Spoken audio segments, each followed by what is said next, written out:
যেখানেই লীগের নেতারা দেখতে পাবেন তাদেরকে ধোলাই দিয়ে থানায় তুলে দেবেন, তাদেরকে আগে ধোলাই দেবেন, ধোলাই দেওয়ার পরে থানায় তুলে দেবেন। পৃথিবীর ইতিহাসে এমন কোন বন্ধু আন্দোলন সফল হয় নাই যেখানে নেতা বিদেশে পালিয়ে গিয়ে বিদেশি জীবনযাপন করে আর দেশে থাকা নেতাকর্মীদেরকে আহ্বান জানায় রাস্তায় নেমে মার খাওয়ায়।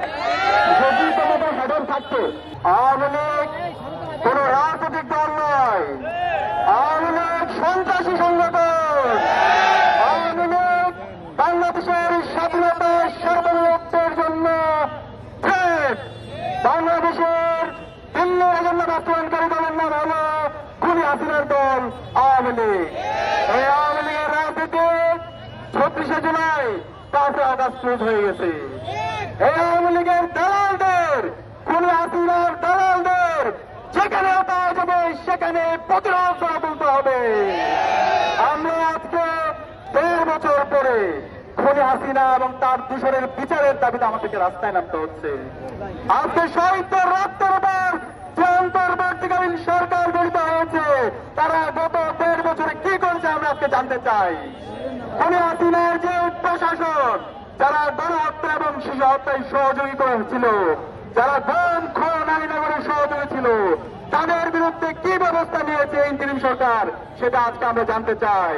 আমরা হুঁশিয়ার করতে চাই, খুনি হাসিনার যত দালাল আছে, খুনি হাসিনার গুম খুন আইনগর গণহত্যা এবং শিশু হত্যার যার সহযোগী আছে, প্রত্যেকের বিচার এই স্বাধীন বাংলাদেশে হবে।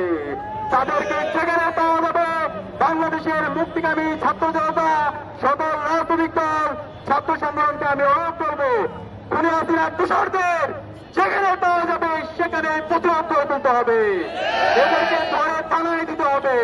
এবং আমরা বলতে চাই, এই খুনি হাসিনার ফাঁসি এই স্বাধীন বাংলাদেশে হবে এবং খুনি হাসিনার যত দোষর আছে প্রত্যেকের বিচারে বাংলাদেশে হবে।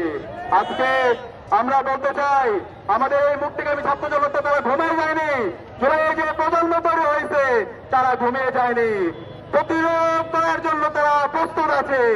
খুনি হাসিনা এবং তার দোষরদের যারা দায় মুক্তি দেওয়ার চেষ্টা করছেন, সেই রাজনৈতিক দল হোক, ছাত্র সংগঠন হোক, ইন্টারিমের মধ্যে যারা ঘাটতি মেরে যারা ফ্যাসিবাদের দোষর হিসেবে কাজ করছেন, তাদেরকে হুঁশিয়ার করতে চাই, আপনারা সাবধান হয়ে যান, আপনারা সাবধান হয়ে যান। আপনারা যদি খুনি হাসিনাকে দায় মুক্তি দেওয়ার চেষ্টা করেন, বিচারের নামে আপনারা হাইকোর্ট দেখান, আপনাদের প্রত্যেককে আমরা দেখে নিব। আমরা অনুরোধ করবো, এই খুনি হাসিনার বিচারের দাবিতে আমাদের সবাইকে ঐক্যমত হইতে হবে। বাংলাদেশে আজকে আমরা দেখতে পাচ্ছি রাজনৈতিক দলগুলোর মধ্যে অনৈক্য, ছাত্র সংগঠনগুলোর মধ্যে অনৈক্য। আপনারা এই অনৈক্যকে দূর করে জাতীয় ঐক্য তৈরি করুন। ফ্যাসিবাদের বিরুদ্ধে বাংলাদেশ বিনির্মাণ করার লক্ষ্যে আমাদের সবাইকে ঐক্যবদ্ধ হইতে হবে।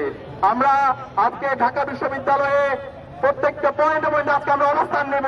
আমরা দেখতে চাই খুনি হাসিনার দূষণরা যারা গুপ্ত অবস্থা তারা কোথায়, তাদেরকে যেখানে পাওয়া যাবে সেখানে দমন করা হবে। একই সাথে আগামীকাল বাংলাদেশের সকল মুক্তিকামী ছাত্র জনতাকে আমরা অনুরোধ করবো, আপনারা প্রত্যেকটা পথে প্রান্তরে অবস্থান নেবেন, যেখানে খুনি হাসিনার দূষকদেরকে পাবেন তাদেরকে ধরে থানায় দিবেন, তাদেরকে দৃষ্টান্তমূলক বিচার আওতায় নিয়ে আসবেন। আমি সবাইকে আজকের আয়োজনে অংশগ্রহণ করার জন্য ধন্যবাদ জানাচ্ছি এবং আজকের এই গণপ্রতিরোধ কর্মসূচিতে সবাইকে উপস্থিত থাকার জন্য ধন্যবাদ জানিয়ে এবং সারা অবস্থান করার অনুরোধ জানিয়ে আমি আমার কথা এখানে শেষ করছি। ধন্যবাদ।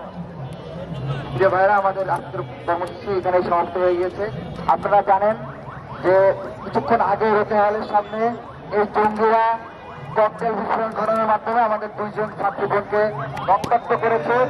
আমরা আজকে ঢাকার বিভিন্ন জায়গায় মিছিল হয়েছে, দেশের বিভিন্ন জায়গায় মিছিল হয়েছে, আজকে হয়েছে, কালকেও হবে।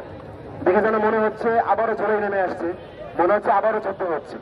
এই যুদ্ধের একদিকে হচ্ছে জঙ্গি দেশপ্রেমী আওয়ামী লীগ, আরেক পক্ষে হচ্ছে সকল দল মতের ঊর্ধ্বে গিয়ে ফ্যাসিবাদের বিপক্ষে বাংলাদেশের প্রশ্ন এক হয়ে দেওয়া সমস্ত বাংলাদেশ।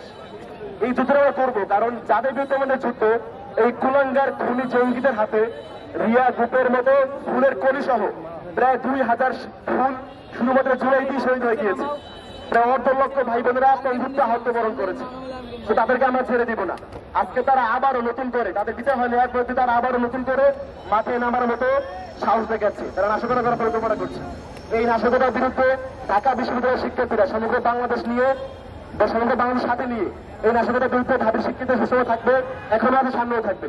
আজকে এখান থেকে আমি পুরো বাংলাদেশকে অনুরোধ করবো, আগামীকাল যেহেতু খুনি হাসিনার রায় হবে, সেই রায়কে কেন্দ্র করে যে সমস্ত গর্তে লুকিয়ে থাকা ইঁদুরের বাচ্চারা আবারও মাথা তুলবার চেষ্টা করছে, তাদেরকে রুখে দিতে সমগ্র বাংলাদেশের জুলাই জনতা আপনার রাস্তায় নেমে আসুন। আপনার রাস্তায় থাকুন, যেখানেই লীগের নেতাদের দেখতে পাবেন তাদেরকে ধোলাই দিয়ে থানায় তুলে দেবেন, তাদেরকে আগে সময় ধোলাই দেবেন, ধোলাই দেওয়ার পরে থানায় তুলে দেবেন, বাকিটা পুলিশ দেখবে।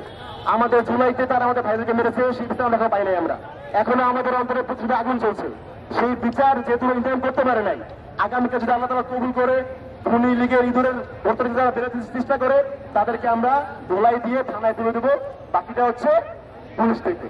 সর্বশেষ জারুল কবি তার একটা কবিতা বলবো, সেটা হচ্ছে যে সমস্ত ইঁদুরের বাচ্চারা এখনো গর্ত থেকে বেরোর চেষ্টা করছে, তোমাদের উদ্দেশ্যে বলবো, সেটা হচ্ছে তোমাদের জারুল কবি আগে বলে গিয়েছে যে পৃথিবীর ইতিহাসে এমন কোন বন্ধুরা আন্দোলন সফল হয় নাই যেখানে নেতা বিদেশে পালিয়ে গিয়ে বিদেশি জীবন যাপন করে আর দেশে থাকা নেতাকর্মীদেরকে আহ্বান জানায় রাস্তায় নেমে মার খাওয়ায়। যদি তোমাদের হেডন থাকতো, যদি তোমাদের নিজেদের হেডন থাকতো, তারা দেশ থেকে পালাই যেত না, তারা দিল্লি গিয়ে বসে থাকতো না। সুতরাং তোমার নেতার কিন্তু আগের বছর হয়ে গিয়েছে, তোমরা ভালো রাস্তায় নেমে মার খাও না। যারা হচ্ছে আওয়ামী লীগ করছে এক সময় ফৌজদারি অপরাধ করছে, থানায় আসো, সমর্পণ করো, বিচারের মাধ্যমে শুদ্ধ হও। আর যারা ফৌজদারি অপরাধ করো না, তবে ওখানে ভালো হয়ে যাও, বাংলাদেশে যেখানে থাকো, শান্তি থাকো, আমরা ভেবে থাকতে দাও। ধন্যবাদ। করা হয়েছে, আমরা সেই স্মৃতি ভুলি নাই। সংগ্রামী বন্ধুগণ, গত জুলাই মাসে যখন আমার 2000 ভাইকে শহীদ করা হয়েছে, যখন আমার বোনকে শহীদ করা হয়েছে, যখন আমার 1.5 লক্ষ মানুষকে গাজী করা হয়েছে, আমরা সেই ইতিহাস ভুলি নাই। অতএব হে লীগের চামচারা, হে দিল্লির দলেরা, হে দিল্লির দলেরা, তোরা একবার খালি সামনে আয়, সামনে আয়। আমরা বলতে চাই, একটা একটা লিগ ধর, একটা একটা লিগ ধর, দইরা দইরা জয় ভর, লিগ ধর, লিগ ধর, লিগ ধর, জলে ভর, জলে ভর, জলে ভর। বন্ধুগণ, আমরা বলতে চাই, আজকে থেকে শুরু করে আমরা লীগের ব্যাপারে জিরো টলারেন্স নীতি গ্রহণ করব। আমরা সবাই রাজপথে থাকবো, রাজপথ থেকে এই লীগগুলোকে, এই সমর্থনকে আমরা দেখিয়ে দেব। আমরা ভুলি নাই গত 16 বছরের হিসাব, আমরা প্রত্যেকটি দিন, প্রত্যেকটি মুহূর্ত মনে রেখেছি। সংগ্রামী বন্ধুগণ, সংগ্রামী বন্ধুগণ, আমার ভাইকে যখন গুম করা হয়েছে, সেই মুহূর্ত আমরা ভুলি নাই। সংগ্রামী বন্ধুগণ, আমার বাবাকে যখন গুম করা হয়েছে, আমার ভাইকে যখন খুন করা হয়েছে, আমার বাবাকে যখন খুন করা হয়েছে, আমরা সেই মুহূর্ত ভুলি নাই। বন্ধুগণ, আমার বোনকে যখন গুম করে দিনের পর দিন, রাতের পর রাত